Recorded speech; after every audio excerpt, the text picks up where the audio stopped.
mute.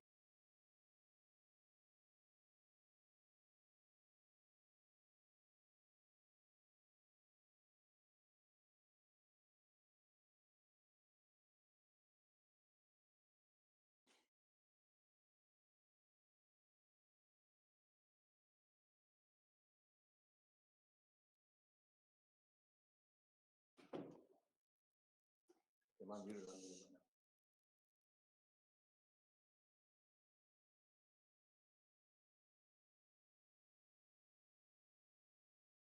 The broadcast is now starting. All attendees are in listen-only mode.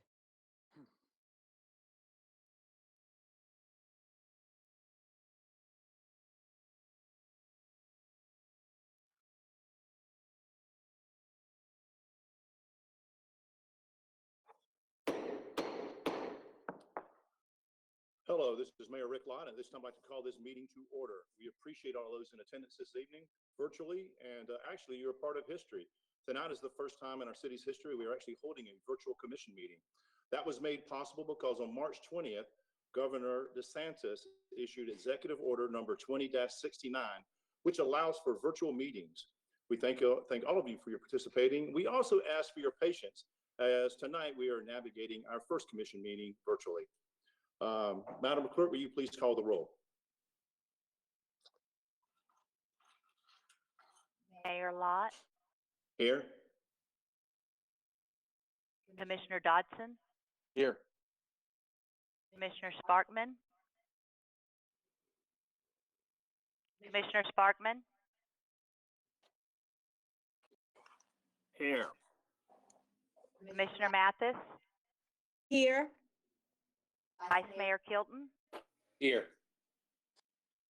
Mayor, all present. Thank you, Madam Clerk. As always, and it's a tradition that's been going on since the beginning, we always start our meetings with prayer. And this evening, we're very, very pleased to have a good friend of ours, Pastor Antonio Wilkerson from the Mount Olive Baptist Church, lead us in prayer. And following Pastor Wilkerson's prayer, we'll have the salute to our flag. Pastor Wilkerson, thank you so much for being here this evening. Pastor? Pastor, I believe you're self-muted, so if you can unmute yourself.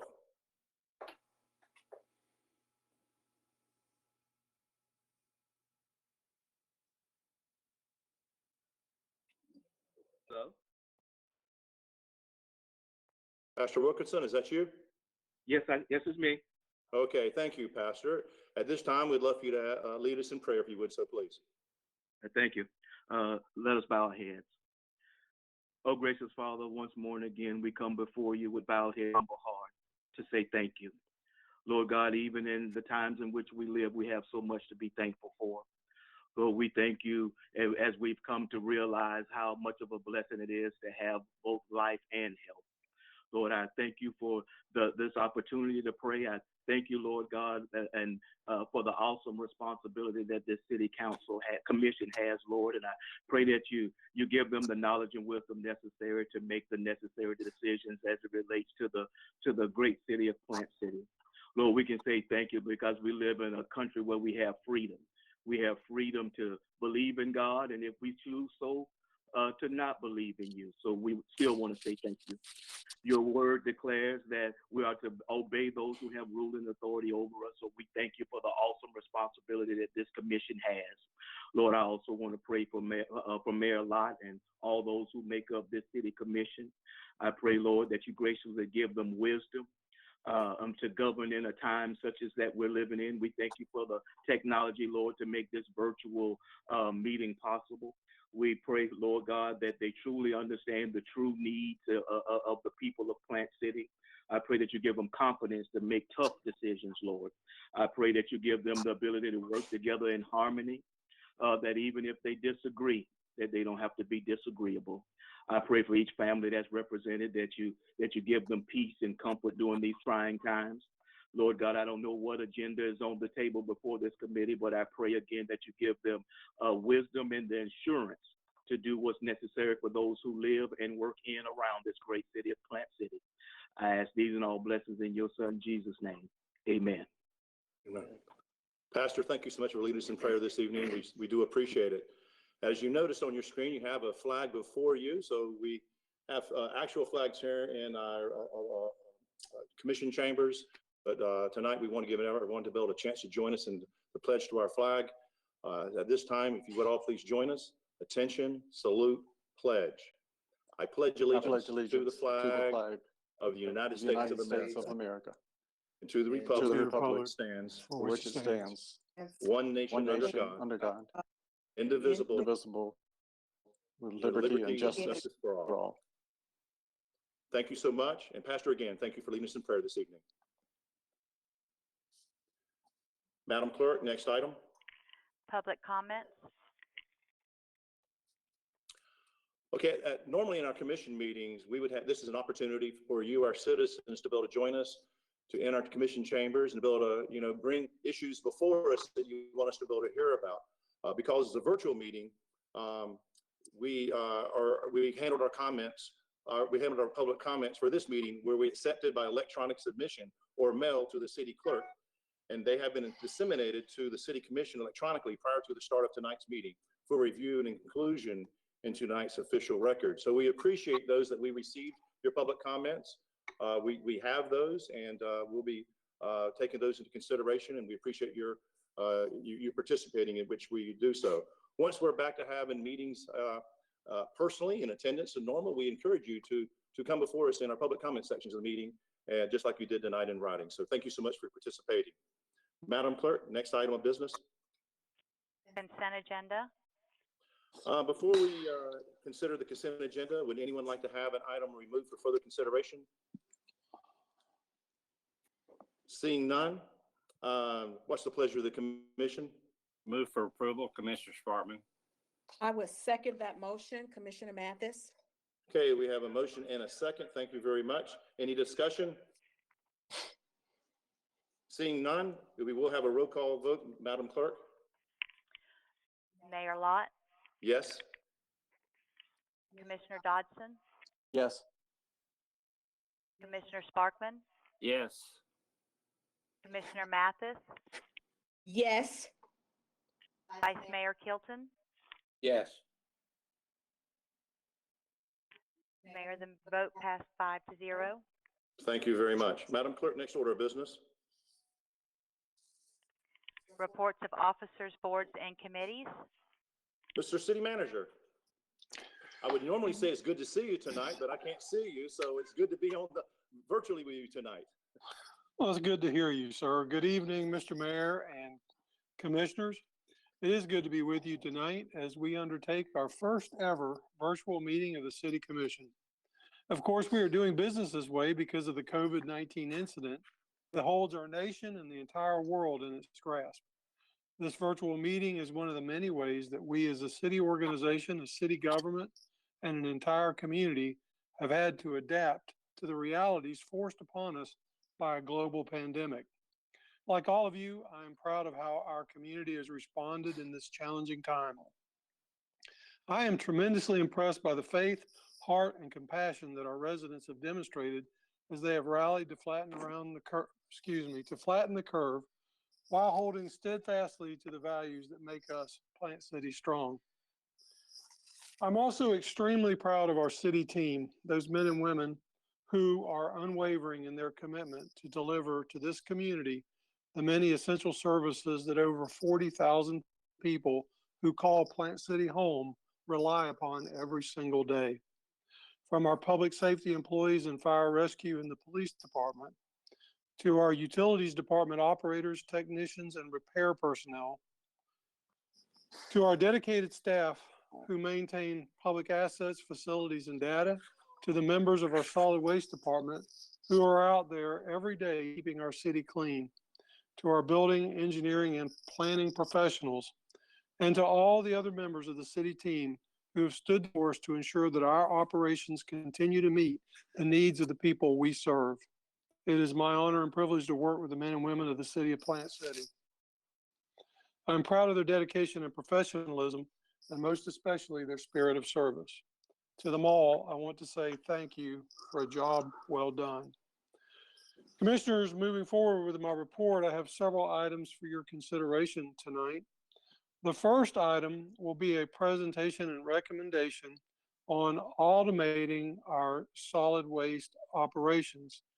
That will be followed by a presentation on extending utilities along State Road 39 South from Johnson Road to Colson Road. And finally, I have a recommendation requesting your action by motion regarding suspension of utilities cutoffs and late fees in response to the COVID-19 incident. Moving on to my first item, Commissioners, city staff have been working for quite a while now, exploring the idea of automating our solid waste operations. As you know, the city of Plant City currently collects solid waste largely by hand, with one driver and two collectors per truck on each pickup route. Manual collection is physically demanding, labor intensive, and can oftentimes be hazardous. Automation is a method based upon specialized trucks with lifting arms and specialized city-furnished collection cans for our customers. All indicators point to an automated collection system being faster, less hazardous, and more efficient than manual collection.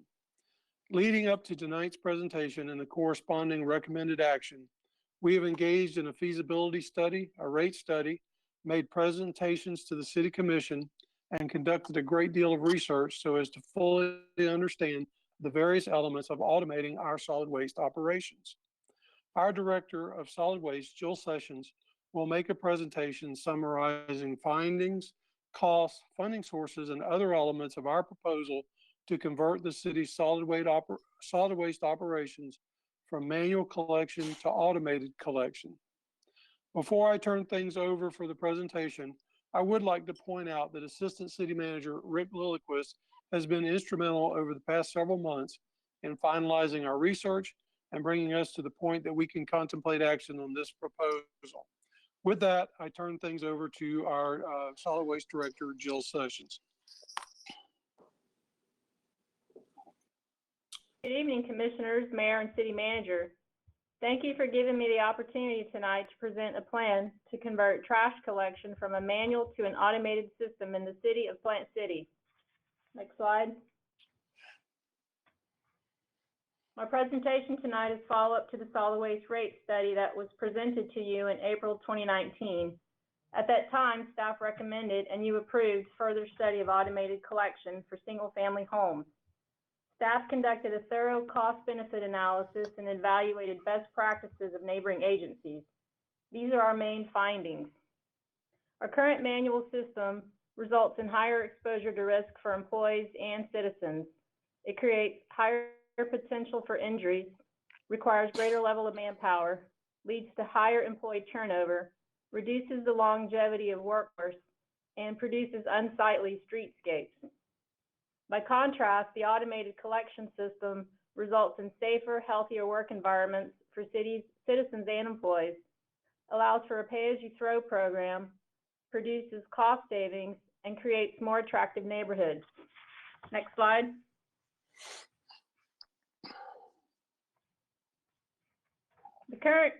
An automated collection system provides the city with an opportunity to implement a pay-as-you-throw program. Roll carts will be offered in 3 sizes, 95, 65, or 35 gallons. Customers will select the size that best fits the service level they need. Those who produce less garbage will be charged less. This encourages residents to recycle more and reduce the amount of trash disposed. The current monthly rate for solid single-family accounts is $28.03 or $22.98 for qualifying seniors. The proposed rate structure ranges from $27.50 down to $23 a month.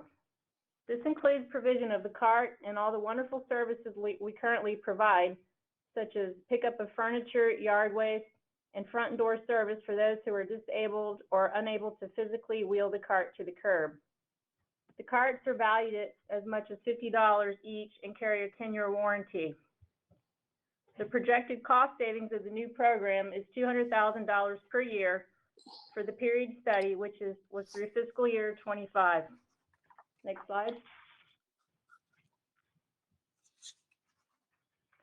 So looking at the capital outlays, The solid waste trucks used for manual collection are already scheduled for replacement in early fiscal year '22. These trucks are fully funded already. We seek to purchase 4 fully automated trucks in fiscal year '20 for $1,060,000 and 3 more in fiscal year '21 for just under $800,000. This is a cost increase of roughly $30,000 per truck. We also will purchase roll carts in fiscal year '21. The estimated cost is just under $690,000 for 12,000 carts. This quantity of carts includes projected customer growth and a 5% inventory for replacement.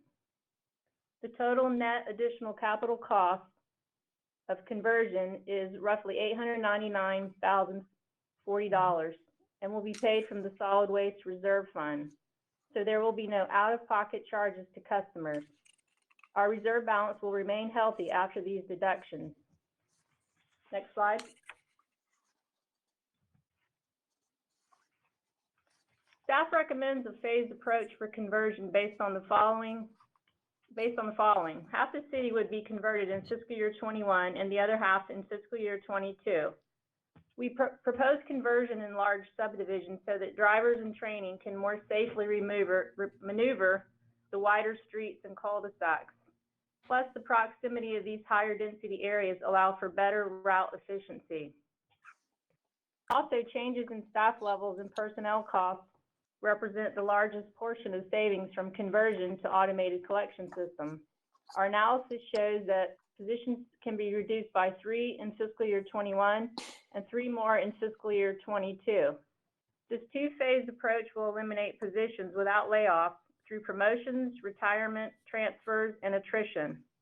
Automation will preserve the department's aging workforce by reducing the physical requirements of solid waste collection. Next slide. These are the next steps. We ask for your approval tonight to proceed with the plan to convert to automated trash collection for single-family homes in Plant City. With this, we will seek amendment to add 2 more fully automated collection vehicles to the fiscal year '20 budget for phase 1 at the April 27th City Commission meeting. We will proceed after that with education and outreach programs in mid-2020, depending on social distancing. And to do this, we will utilize the assistance of a professional agency to create education and outreach material. We will communicate with neighborhood associations, civic organizations, and at town hall meetings, which may be virtual at the time. And we will communicate via the city's website, social media, and through printed material. In August, we will return to give you a follow-up presentation to share our progress and feedback from the community. I ask for your approval to proceed with this plan, and I thank you. Ms. Sessions, thank you so much for a great presentation this evening, as well as Mr. City Manager. Does any of the commission have any questions for Ms. Sessions or the City Manager? Yes, Mr. Mayor, I've got a question for Jill. And please identify yourself first, please. Okay, this is Commissioner Bill Dodson speaking. Jill, you mentioned that there were 4 fully automated trucks to be purchased in the first phase of 2021, but I heard you mention that in the next regular session of April, I think it's the 27th, you'll be asking for authorization to proceed with purchasing the first 2 trucks.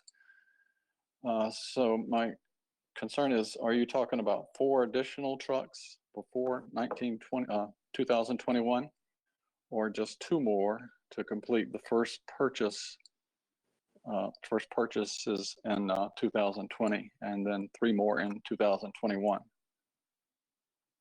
We have 2 fully automated trucks already in our fiscal year '20 budget, so we will be seeking to add 2 more to fiscal year '20.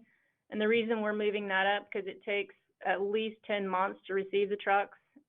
And so this lead time would put us on schedule to start rollout of the program in fiscal year '21.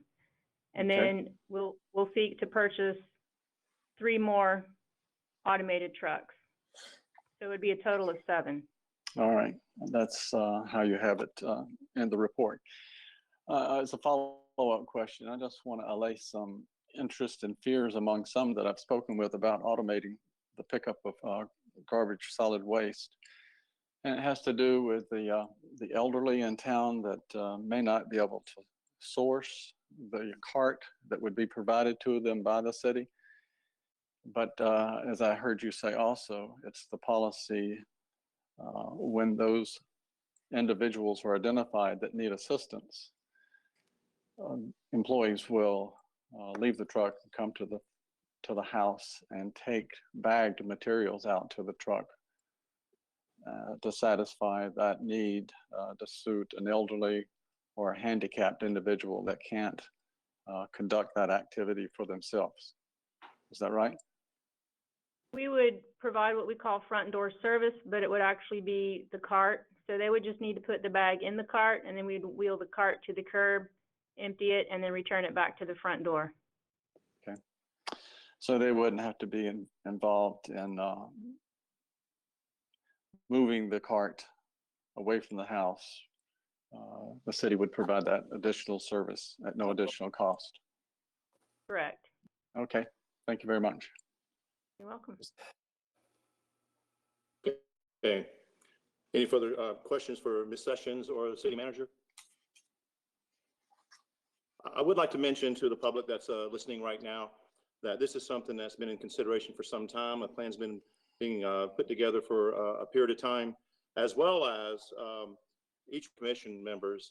We've all had our one-on-one reviews with city manager and staff members to go through all the details and so forth. So this is not the first time we've seen this presentation tonight or other information. We've been reviewing it before it came before the commission as a whole tonight, but this is the first time as a group we have the opportunity to discuss it. If there's no additional questions for Ms. Sessions or the city manager, what's the pleasure of the commission? Mr. Mayor, I'd like to make the motion to authorize the city manager to proceed with this acquisition and to initiate the process of transferring manual pickup of solid waste collection to automated solid waste collection. Is there a second? I'd second that motion. Okay, that's Commissioner Mathis, correct? Yes, Commissioner Mathis, yes. Okay, so we have a motion by Commissioner Bill Dodson and a second by Commissioner Mary Mathis. Is there any discussion, please? I'd like to make, I'm sorry, I'd just like to make one comment. Thank you, Ms. Session and staff for that report. The one thing that I really love about that is to our citizens that are listening, there will be training and education on how this system will work well in advance before we get started with it. So thank you to staff, and I know you'll be working on a great presentation to our citizens, and it'll be online as to how this system will work and how beneficial it be to them. But thank you so much for that report. Thank you. Mr. Mayor, this is Commissioner Kilton.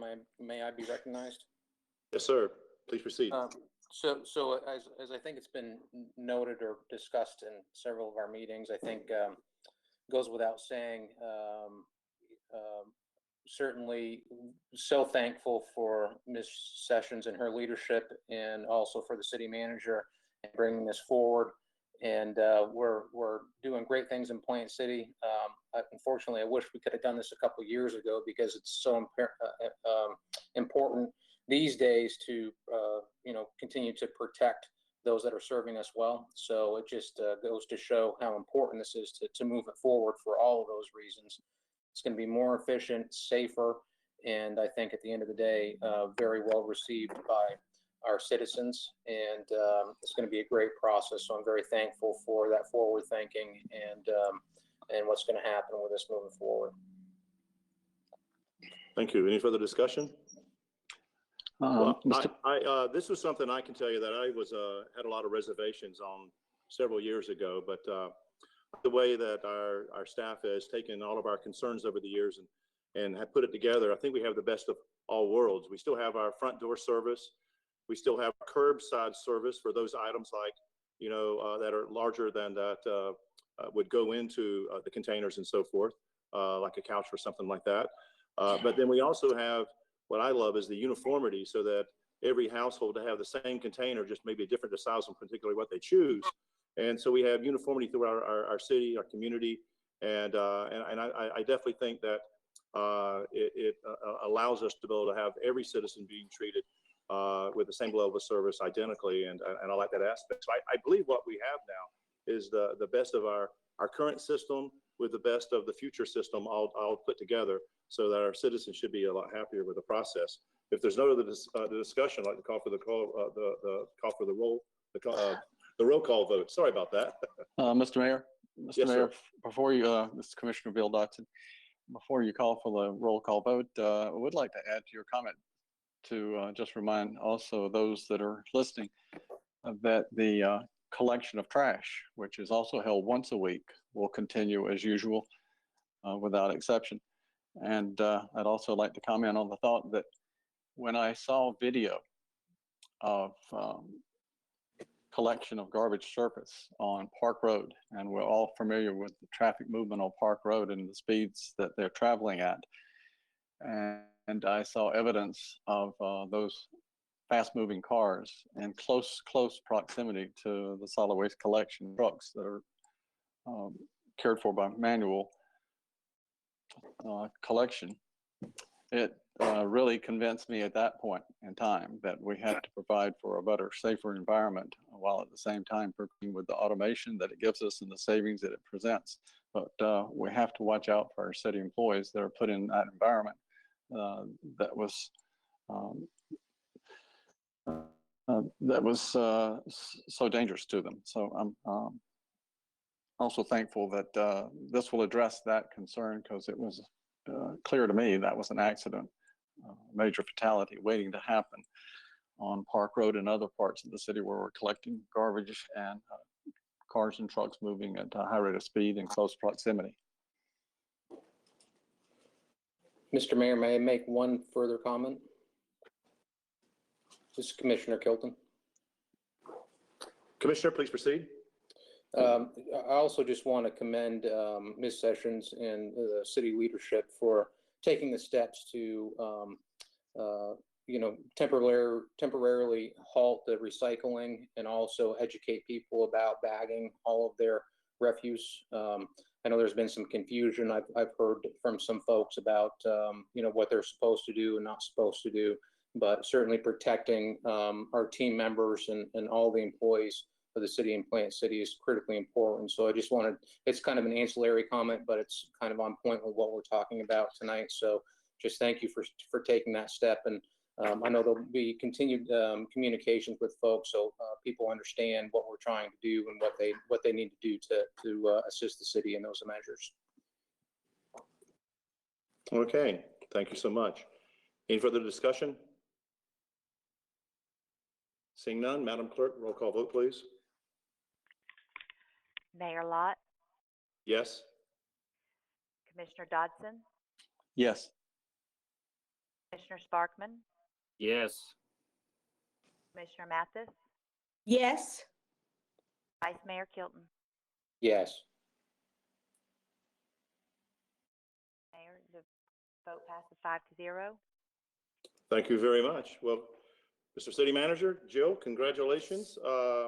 That was a lot of great work you put together, and I think, as you can see, you have the vote of the confidence of the commission to move forward and to make this a reality, and I'm sure our citizens are going to be excited about it as well. I also believe that now that we have the move to go forward, now it goes into how well we implement it, and based on our previous things that we've implemented in our city, I know we'll do a great job. So, Mr. City Manager, thank you so much. And I know you have another item you wanted to discuss, Mr. City Manager. Thank you, Mr. Mayor, and thank you, commissioners. Your vote tonight, not only are we taking another step into the future, it's not every night you can approve something that improves services, improves safety for our workers who deliver the service, but also we're going to be able to do it at reduced rates for our citizens. So it's a win on every front. As you're aware, commissioners, the city has been working for the past year or so to advance plans for extending utilities south on State Road 39 from Johnson Road to Colson Road as part of our overall economic development strategy. Over that time, we have engaged in various steps that included reviews with the City Commission, conducting a public information gathering meeting, securing City Commission authorization to proceed to design, selecting an engineering firm, completing the design, acquiring land for a pump station, and then putting the project out to bid. With the bidding process complete, the city is now at the point that a construction contract can be awarded and work can get underway to build this utilities extension. Tonight, we have a presentation that brings all of these steps into focus and provides an overview of what the project will look like, details how it will be constructed, identifies the successful bidder, identifies project costs, and identifies the funds that would be used to pay for this construction project. Our Director of Utilities, Lynn Spivey, will be making that presentation for you in our virtual audience. Afterwards, staff is available to address any questions you may have on this project. And with that, I will turn things over to Director Spivey for her presentation. Welcome, Ms. Spivey. Thank you, Mayor, Commissioners, and City Manager. Thank you for your time tonight to talk about the State Road 39 South Utility Extension Project. First slide, please. So in January 14th of 2019, we came before the Commission with choices on how far to extend utilities. The Commission chose the extension to Colson Road, which is about 1.7 miles. Before you, you see in the chart, you'll see elements of the project and then our cost estimate. The estimate for this project was a little bit over $3 million. That included the design and the construction of extending our 12-inch water main, our 8-inch force main, included a pump station, and then the property for the pump station. Next slide, please. A little bit about what we're doing for the extension. Again, that's 1.7 miles. We're connecting to existing facilities on the west side of Johnson Road, where our utilities are right now. When we started the subsurface utility engineering investigation, we found several conflicts on the west side. So immediately we needed to cross the road and extend utilities on the east side of the road. This will terminate at a new pump station at Colson Road in the intersection of State Road 39.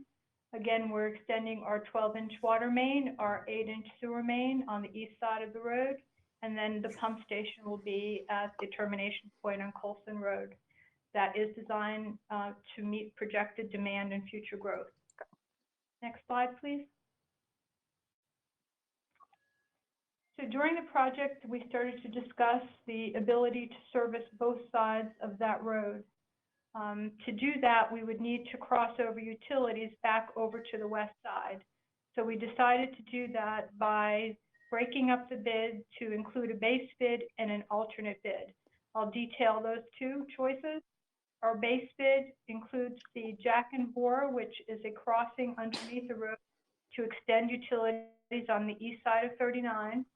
It included the 12-inch water main to Colson Road, the 8-inch sewer force main to Colson Road, and then again the pump station and the land for the pump station location on Colson Road. The alternate bid includes the 2 Jack and Bore crossings at our 2 intersections of Trapnell Road and Colson Road, and then a 2-inch conduit system that would run the entire 1.7 miles to allow for cable and fiber. Next slide, please. Pulling those all together for when the bid came in, I have 2 tables. The first table is the estimate for the base bid, and the second is the alternate bid. We'll detail those. The first column shows the elements of the project. The middle column shows the engineer of record estimate for both the base and alternate. And then the third column is the apparent low bid. Our engineer's estimate came in at a little bit over 3.2 million. That estimate was based on and prepared with using DOT 12-month statewide historical unit costs, the engineer of record recent bid on similar projects, and then information from our local contractor inquiries. The alternate bid came in at, our engineer's estimate was a little over $500,000, and the apparent low bid came in at just under $500,000. So you'll see that on the on the base bid, the difference from our engineer's estimate was a little bit over 11%. The reasons for that increase is the rising construction labor costs, rising construction material costs, and then the abundance of contractor volume of work. The next slide, we pull that all together. Next slide, please.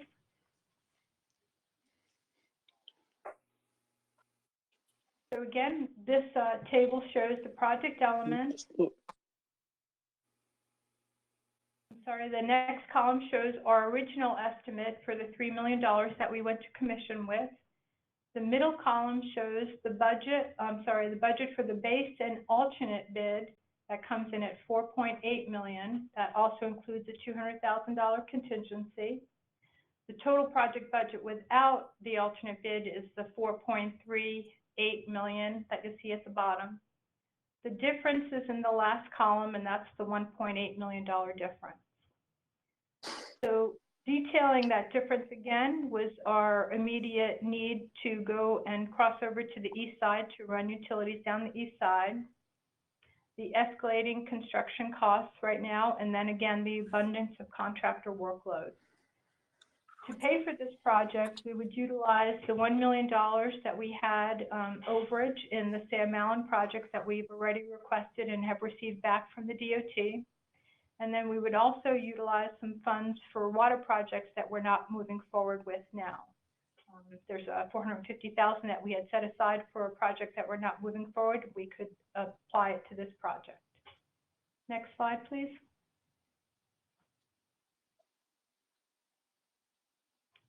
Next slide, please. That comes to our recommendation to award the base and alternate bid to Dallas One, our apparent low bidder, in the amount of $4,149,787. Approve the budget adjustment for the difference, the $1.8 million and change. Transfer the $1 million from the Sam Allen project. Transfer the $450,000 for the water projects we're not moving forward with, and then utilize an additional $400,000 from our reserve water sewer fund. At the bottom, you'll see our fund balance after the transfer is still over $18 million. It's still a healthy budget. Any questions?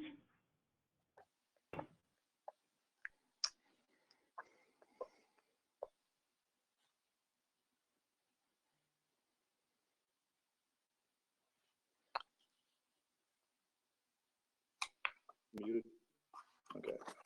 Does anyone have any questions for the city manager or Ms. Spivey?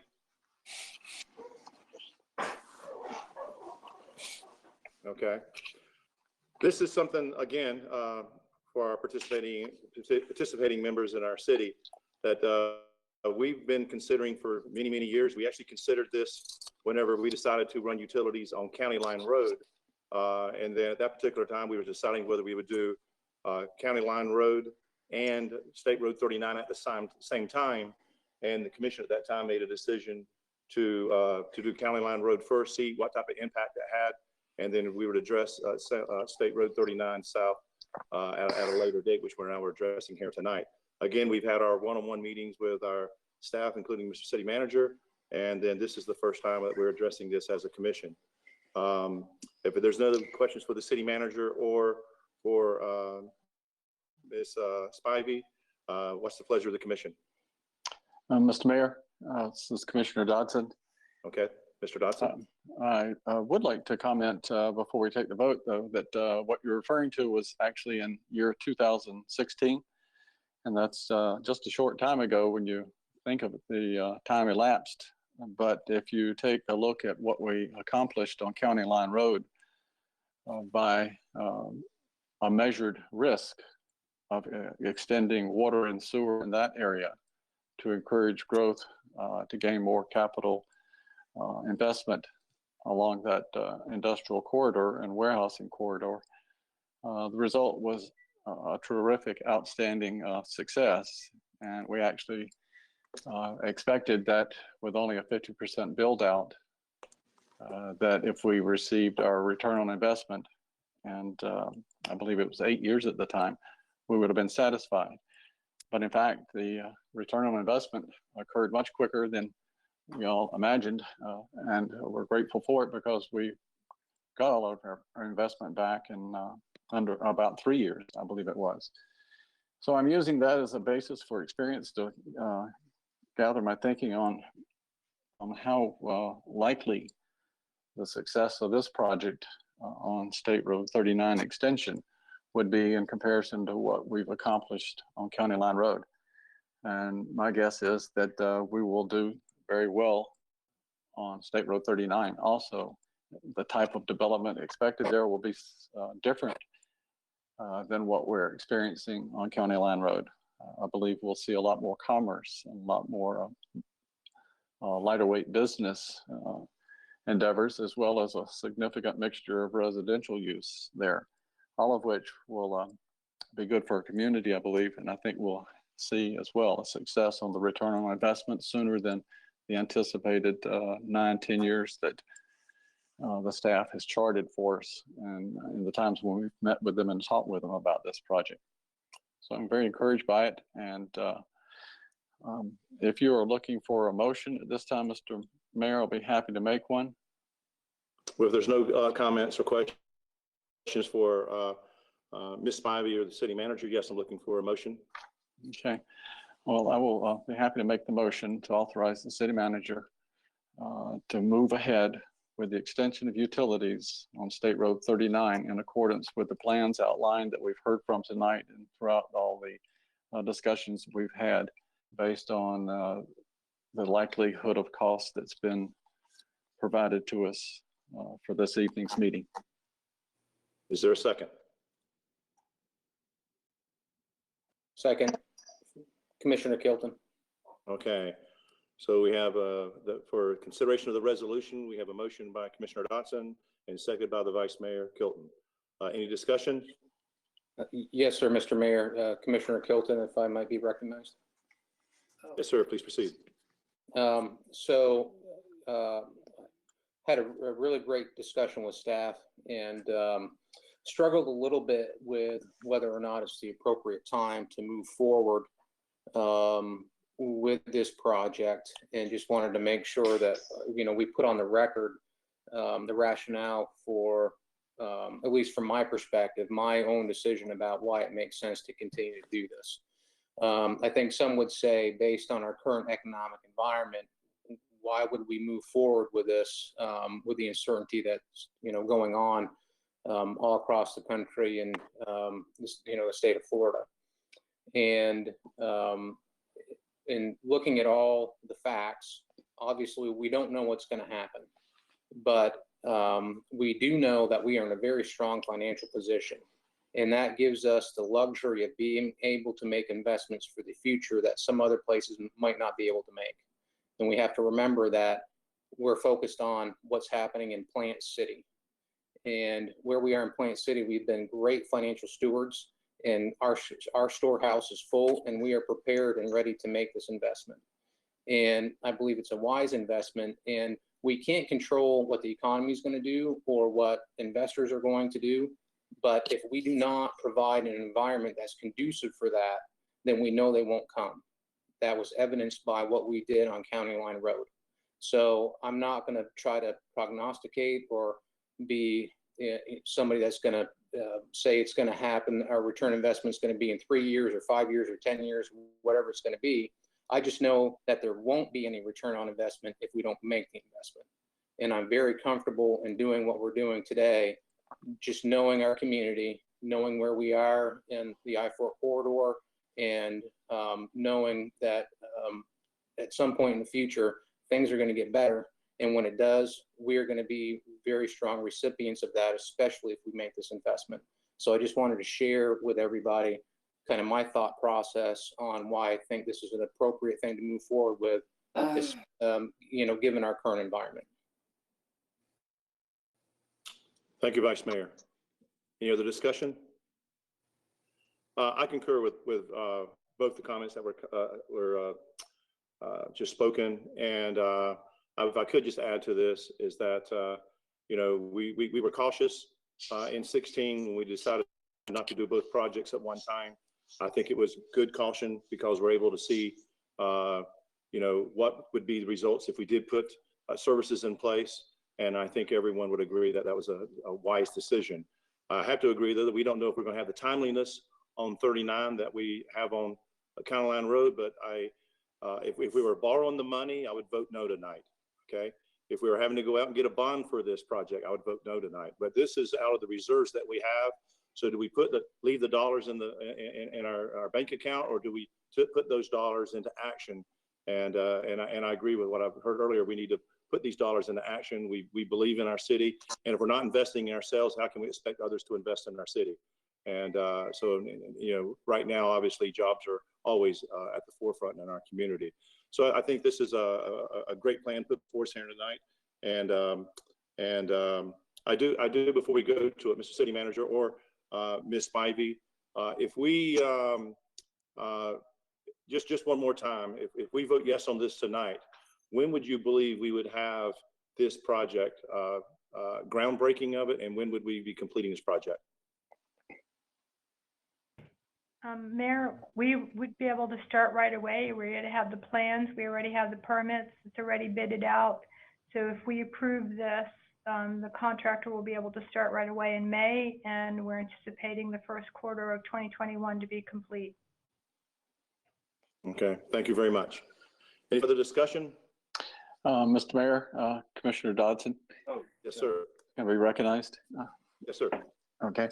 I would just like to point out also, in the course of the conversations and the meetings we've had with staff regarding this project, it's been clearly indicated that there's been a good bit of interest, and that's speaking, I think, conservatively, of our intentions, of our desire to extend utilities along State Road 39 South to enable business to start building business, creating jobs, and building a more solid foundation from which we can enjoy.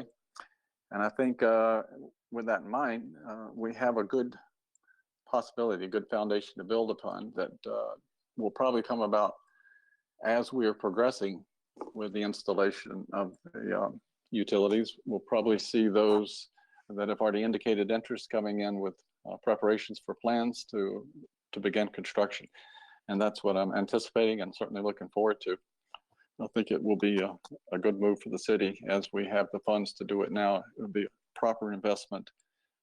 As Vice Mayor Nathan Kilton has said, we're fortunate in being financially strong. So we should take those finances and use them in a forward-thinking fashion so that we'll get a return on them as soon as the market will bear it. Okay, is there any further discussion? Seeing none, Madam Clerk, please take the roll call vote. Mayor Lott, Yes. Commissioner Dodson, Yes. Commissioner Sparkman, Yes. Commissioner Mathis, Yes. Vice Mayor Kilton. Yes. Vote passes 5-0, Mayor. Thank you very, very much. Mr. City Manager, congratulations again. You have any further report? I think we have one more item, don't you? Yes, sir. I actually have two. Moving on to the third item. And thank you very much for that vote. That is a major project that has been approved for us, and we're looking forward to getting that started on the timeline that Ms. Spivey outlined, and you'll be excited to see that happen. Moving on, as part of the city's response to the COVID-19 incident, on March 17th, I took administrative action to suspend disconnects for utility billing customers with past due balances. That suspension was made effective through April the 16th. As a part of that, we modified our communication in our delinquent notices to our customers, communicating the temporary exception to our established practices, and we also made clear that this action would not eliminate responsibility to pay for services rendered, meaning that unpaid balances will continue to accumulate. We also took action to communicate with our customer base on various ways to pay the utility bills while City Hall is closed to public access. Those alternate payment methods include online payments, Dropbox payments here at City Hall, and also the ability to pay bills at one Amscott location here in our city. It is now clear that the COVID-19 incident will continue beyond April 16th. Therefore, in order to continue the action that I've already initiated administratively, I am requesting that the City Commission authorize the suspension of utility service disconnects for non-payment through May 31st, 2020. As already stated, that suspension of disconnects does not eliminate a customer's responsibility to pay for services rendered, and balances would continue to accumulate. I'm also asking the City Commission to waive the tolling of late fees of 1.5% on past due balances through the end of May 2020. Late fees would once again apply on past due balances from June 1st, 2020 going forward. I've also, as a part of this, instructed our city's CFO, Diane Reichard, to develop a payment plan program to assist those that are impacted by these non-payment issues as we deal with the COVID-19 incident. In summary, I'm asking for the City Commission by way of motion to approve the suspension of utility cutoffs and late fees through the end of May 2020. And thank you for your consideration of that request. Okay, does anyone have any questions for the city manager?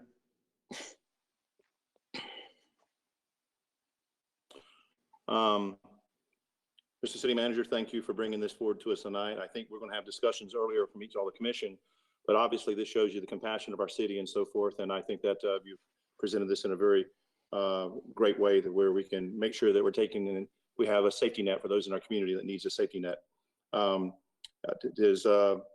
So do we have a motion to approve the extension? I'd make that a motion to extend the extension for utility cutoffs as presented by city manager. Okay, Commissioner Mathis made the motion and seconded by Commissioner Sparkman. Any discussion? Seeing none, we'll have a roll call vote. Madam Clerk? Mayor Lott, Yes? Commissioner Dodson, Yes. Commissioner Sparkman, Yes. Commissioner Mathis, Yes. Vice Mayor Kilton. Yes. Thank you. Passes 5-0, Mayor. Thank you very much. Mr. City Manager? Thank you, Mr. Mayor. Attached to my written report, you will find the latest social media engagement report compiled by our partners at Fried Egg. Looking at that report, you can clearly see from the numbers the value of the city's relationship with this vendor, particularly as we strive to keep our community informed and updated throughout the COVID-19 incident. Fried Egg has been a tremendous resource for me and other members of the city staff as we have worked to inform our residents on the many impacts and issues related to the pandemic. I offer Yvonne Fry and all her team members my sincere thanks for their services, talent, and support over the past weeks. And that, Mr. Mayor, concludes my report. Thank you, Mr. City Manager. Any questions or any subjects for the City Manager? Seeing none, thank you very much. Mr. City Attorney? Thank you, Mayor Lott. You had asked me to brief the City Commission. This afternoon, the Hillsborough County Emergency Policy Group, by a 5-3 vote with Mayor Lott as being one of the 3 dissenters, adopted a curfew for Hillsborough County from 9 p.m. to 8 a.m. effective tonight. Since it was just a voice vote, there wasn't a written order. However, Jenny Tarr of the County Attorney's Office explained that the curfew cannot conflict with the governor's executive order 2091. That was the statewide stay-at-home order, which restricted movement outside the home except for what was defined as effective services, essential services, or essential activities. Therefore, the curfew doesn't apply to essential activities or essential services as defined by the governor's order. For example, the public is still allowed to go to and from a grocery store, a pharmacy, or doing any essential activities such as walking your dog or transportation for caring for a loved one or a friend. Large social gatherings are in violation of the governor's stay-at-home order were one of the reasons that were cited for the need of this curfew. And the governor's order specifically provides that social gatherings in a public space is not an essential activity. As soon as I receive the written executive order, I anticipate I'll receive it tomorrow. I will provide a copy to the city commissioners and provide a copy to the city manager and city clerk so that it could be made available to the public. That's my report. Okay. Thank you for a report, Mr. City Attorney. I was a dissenting vote this afternoon, and the reason why I was a dissenting vote was basically what the city manager said, is that I thought that this curfew caused a lot of confusion, and by the number of calls and texts I've been receiving from our citizens, it has done exactly that. I also felt like, that our community is doing a good job embracing the safe distancing rules that we have in place. And just because you have a few people that are dissenting, I felt like those individuals are going to dissent no matter what. And a lot of the individuals that have been not following the rules just weren't quite aware of what those rules really are and so forth. So it takes a period of time for people to understand how the rules and how to implement them and so forth. And I think our community and our city and our police department, fire department, have been doing a good job helping us in that particular manner. But Mr. City Attorney, I don't want to put words in your mouth, but so correct me if I'm wrong. So before we had this curfew from 9 p.m. to 5 a.m. and now with the curfew, so either way, as long as you're working for an essential business, or as long as you're conducting an essential activity, such as even from 9 p.m. to 5 a.m. in the morning, if you're visiting a store, if you're going to a doctor, if you're going to the hospital, if you're visiting your parents or a cousin, or if you're going to get food, takeout or something like that, because that's something that the governor placed in order, that's your essential activity and essential business, they can still do that 24 hours a day.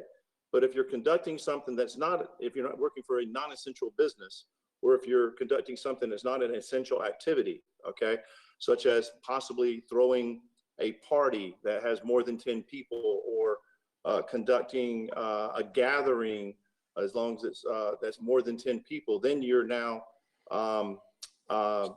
breaking the safe distancing rules that we have in place. So let's just talk about that for a second. How would that, if we're going to enforce that now, obviously it would be brought to our police department's attention. Okay, that's the enforcement agency. And then my understanding here is, just like we discussed today, is that they would go to the location where the safe distancing is not being practiced, and the individuals would be warned, okay, given a chance to break up or so forth. And then if they would not occur to the safe distancing rule, exactly what would happen at that time? Yes, Your Honor. I think that's absolutely. I think you stated it well.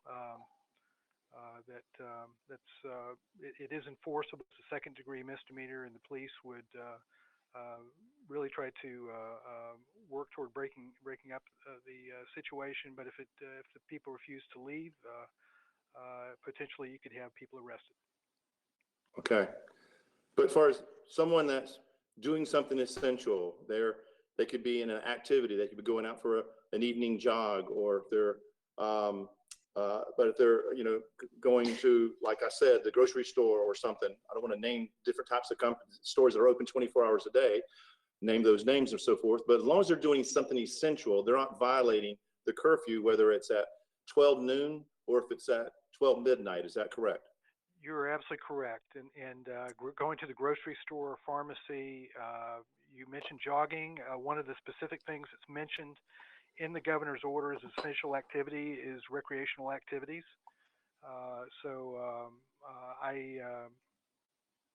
It would seem to me that it would have to be allowed. And so essential activities and essential services would be exempt from the view. So I just wanted us to be clear about this tonight to our citizens and get the word out, because it's not that we're taking this pandemic lightly. We're taking this pandemic very, very seriously.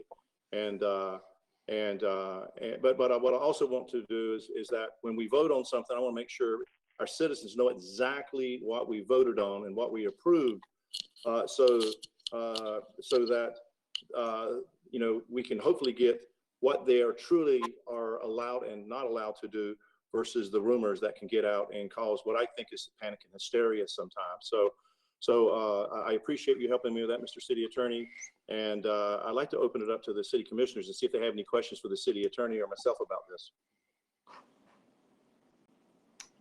Seeing none, okay. Mr. City Attorney, is there any further discussion? I have no further report. Madam Clerk? No report. Commissioner Mathis? Yes, sir. Good evening to everyone. First thing I want to say is thank you to our city manager and staff for working so diligently on getting our first virtual meeting up and running. I've talked with them. I know they've worked long hours. It is going very well. Thank you. I love the extra touches where, like right now, to the citizens, you can see my photograph, as you can see all presenters' photograph. Thank you. Thank you to our city staff for making sure, other city staff, that they're taking care of our citizens. Thank you to our first responders for being out, protecting us and serving us, and to all the medical staff in our area, the hospital, Karen Kerr. Thank you. Can't say that enough for making sure that you're taking care of everybody that's been affected by this COVID-19. I want to say thank you again to the city manager. I think that is it. And thank you to Mr. Mayor for making sure that the city attorney explained the new curfew that was put in effect that will start at 9 o'clock. Been receiving calls too. I also want to say I really appreciate how the city manager and you are making sure that you are informing our citizens on what's going on as far as COVID-19 is concerned, and the videos they're putting out. So again, thank you very much. It's good to hear you, but I can't wait till I sit on that dais again so that I can be in your presence. That's it, Mr. Mayor. Thank you, Commissioner Mathis. I will tell you, I'm sitting here in the commission chambers and it is very lonely. So I can't wait for us to be able to all be together again. Commissioner Dodson. I appreciate the loneliness you must be experiencing there, Mr. Mayor. But we congratulate you on being there along with the city clerk and the IT fellows that are helping out with this production. So Mayor, commissioners, and for all those listening in, as we have all personally experienced, the coronavirus has reshaped our daily lives. The COVID-19 pandemic spread calls on all of us to take on a global healing response. So I'd like to call on each of us to find a mindful moment each day to reflect on something or someone good in our life. Gratitude supports well-being and good mental health. It helps us in dealing with stress and anxiety from news that we hear every day regarding coronavirus. The threat of COVID-19 is serious, and we must do our part in fighting the spread of the virus. So please adhere to the directives and orders of the Emergency Policy Group, the governor, our president, and the scientists and healthcare professionals, which have all citizens' health and safety in mind. Our mindfulness and practices of gratitude will flatten the curve and save lives. I'd also like to express my gratitude for all of our city government employees who are working hard each day to respond to the needs of our community. Our police and fire rescue responders, our utility providers, which work in clean water production and distribution, sewer operations, solid waste collection and disposal, those in building permitting and inspections, and our departmental directors and the administration. They're all hardworking, smart, and a dedicated team of individuals that care and give their best each day. And I'm comforted in knowing that the city is in good hands. In closing, I'm privileged to serve the city of Plant City with my colleagues of the City Commission. We're here to protect you and provide safety from all threats, and that's including a coronavirus, which we'll overcome together as a community. And having said that, Mr. Mayor, I'll yield to the next commissioner's comments. Thank you so much, Mr. Dodson. Mr. Sparkman. Thank you, Your Honor. Rather than being repetitious and say I agree with everything that's been said here tonight, I do know that having been a mayor myself under emergency situations, a state of emergency in the state and the city, this one it's the longest one on history has ever happened. So I commend you for the hard work, the leadership for the whole county that you have been giving. And I just commend you for it. Keep up the good work, and also the city manager and his staff. Thank you, sir, and good evening. Mr. Sparkman, thank you very much, sir. Vice Mayor.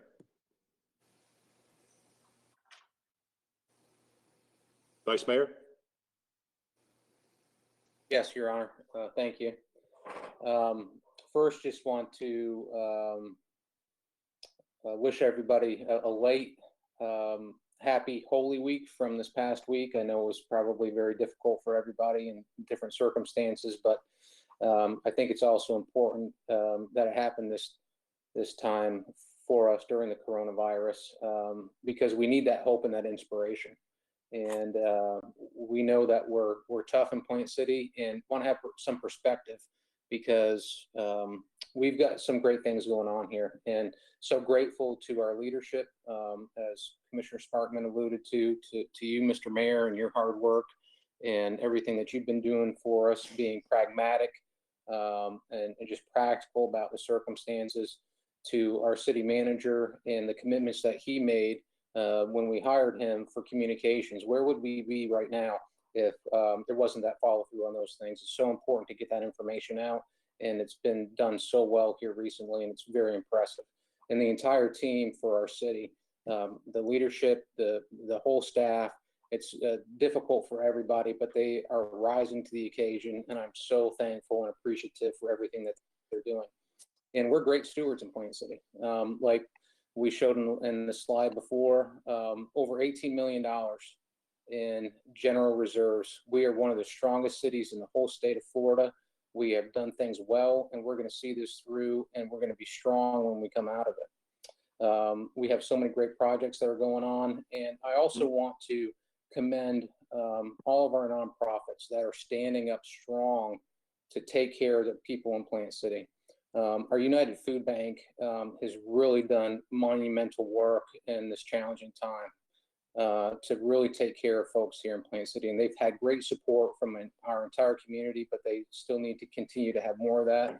Our Pregnancy Care Center, Chamber of Commerce, the EDC, of course, the Improvement League of Plant City, RCMA, I can go on and on with the EDC, all of our great organizations, and the great community that we've had, and the fellowship that we've built over the years is coming to bear on how we take care of people in these times. And I'm so grateful for the hard work that we've done and the teamwork that we've had over that time.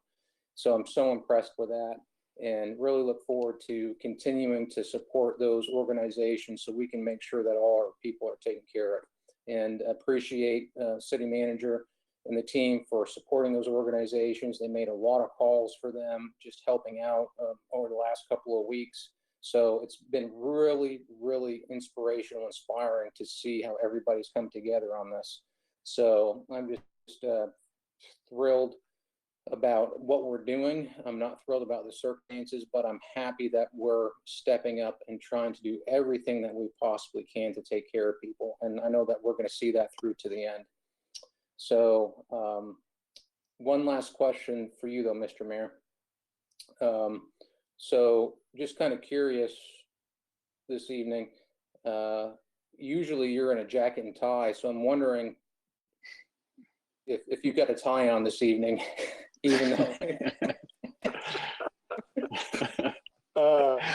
You caught me. I have my jacket, I have my tie, and it's on the back of the city manager's chair right now. So I'll tell you what, I'm gonna get up and put it on real quick. You always represent us so well, Mr. Mayor, and we appreciate you so much. Thank you.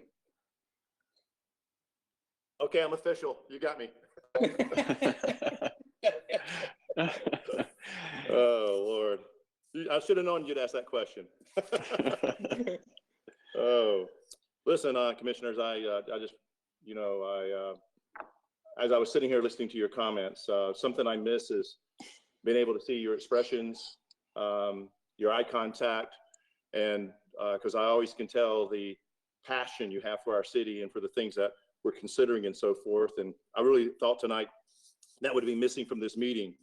And, but, coming through, the sound on my iPad in front of me, I can still see your passion and hear the passion in your voice on how much this means to you and how we're working together trying to get through this pandemic time that we have inside. So even though you're not here, it's still good to still see that passion and hear that passion within inside of you. So it was definitely loud and clear, and I'm sure our citizens tonight can hear it as well. I don't want to repeat everything that was said. I thought everyone here said it exactly right, and it couldn't be said any better. I just want to add, I'm just so proud of our team, our commission, and our citizens, because it's taking all of us locking arm in arm together and to make sense out of these challenging times and trying to move our city forward. And I think it was so important for us tonight to have this meeting, and not just to have a meeting so we're just with no content, but have a meeting with content, and we're actually voting on and taking serious considerations and continuing to show the public that we're moving our city forward. So I think this is a really important meeting for us to have tonight. So I'll leave my comments to that. And just again, it's a pleasure to work and serve with all of you. Thank you so much. Madam Clerk, next item. Other resolutions and ordinances. This is an ordinance entitled, an ordinance of the City of Plant City, Florida, closing and vacating a portion of Henderson Way subject to reservation of easement for water, sewer, and other city utilities. I also have a resolution entitled, a resolution of the City Commission of the City of Plant City, Florida, setting a public hearing on an ordinance closing and vacating a street or public right-of-way. This resolution sets the public hearing on proposed enactment of said ordinance for the City Commission virtual meeting to be held on April 27th, 2020 at 7:30 p.m. What's the pleasure of the commission? Commissioner Hart making a motion to set the public hearing. A motion by Commissioner Sparkman and a second by Commissioner Mathis. Thank you, Commissioner Mathis. Any discussion? Seeing none, Madam Clerk, roll call vote. Mayor Lott, Yes. Commissioner Dodson, Yes. Commissioner Sparkman, Yes. Commissioner Mathis, Yes. Vice Mayor Kilton, Yes. I can do the math, Madam Clerk. That's approved. Okay. With the public hearing is set with a vote of 5-0. We got it. Well, that concludes tonight's meeting. I would like to just have a shout out to all over 100 people tonight. Is that right, Mr. Wallace? Over 100 individuals joined us tonight in this virtual meeting, and all of us did this together. I think we got through it okay, and we made a little bit of history where we conducted our city's business virtually. So we want to thank all of you for joining us this evening, and to the commission, I'm looking forward to seeing you soon. This meeting is adjourned. Thank you very much.